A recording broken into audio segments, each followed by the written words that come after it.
When I was younger, they called me a hero. A Jedi, wielding my lightsaber for the galaxy.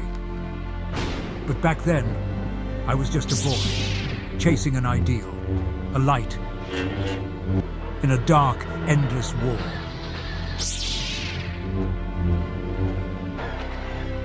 I thought the saber would be enough. But the real fight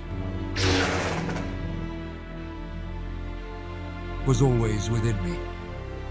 And now, here I stand, an old man looking back on battles won and souls lost.